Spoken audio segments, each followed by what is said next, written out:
Alright, we're working on the deflector plate or diffuser plate or baffle.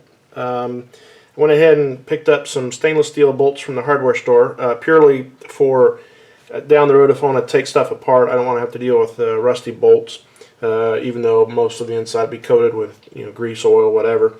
The other side be so hot though it might burn off any oily residue that might keep them nice and lubed up. But I've worked on too many cars and stuff that have rusty bolts, and for $10 or $12 or whatever it was to replace the hardware with all stainless, I feel is worth it. I did the same thing on the firebox halves, just in case, like I said, if I ever have to tear it apart. The plate, the diffuser is all done. I made it out of 3 pieces. The back piece with the bolt holes is 1/8 inch thick, just like everything on the smoker is. The middle piece is also 1/8 inch. The bottom piece I went ahead and went to 3/16 inch. The plates that I'm going to run, running across the bottom of the smoker, or the middle, I should say, for the tuning plates, are going to be 3/16. So I wanted all that to match. As soon as I just got done finished welding it.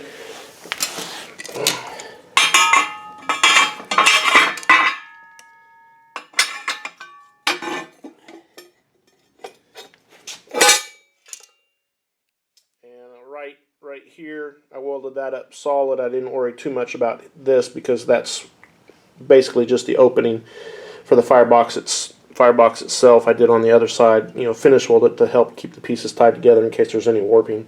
But I did run a bead all the way across on that bottom portion. But as soon as that cools down a little bit farther, we'll bolt it in there. I also, by going with a better quality hardware, because I was tightening everything up, loosening it, tightening it, loosening it. You can see it's not tightened up, but you can see the gap right there. It just was easier having decent quality hardware on it. So, till next time, and it's in. View from the back side.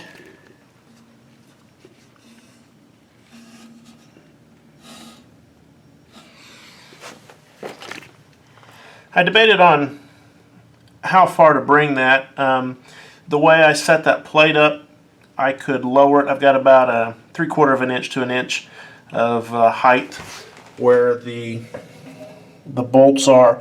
I could drill 4 new holes and I could lower that down. If I find out that I got a problem and it's not working as well as I could, I can lower it down about 3/4 inch to an inch.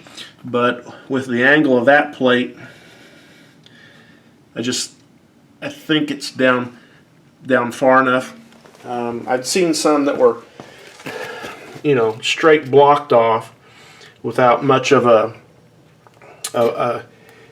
curve to it, if you will, or an aerodynamic flow. But the way this bottom plate is, the 3/16, it's an exact 16 inches across, so that it'll be easy to keep track of when I cut the rest of the tuning plates. So I think about the only thing left is to install the seal for the cook chamber door and actually get this thing together. One other thing, one of the reasons why I went with the 1/8 inch steel up here instead of a thicker steel is because this end of the barrel, as well as the inside plate, basically everything, is an 1/8 inch thick.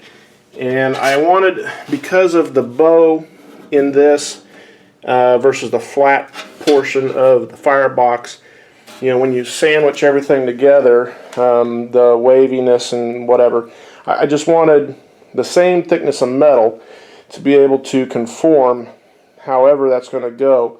And by going with something thicker, then you kind of force stuff together, and I just thought it would be a little bit better for everything if it kind of molded itself, if you will. So I made that top plate,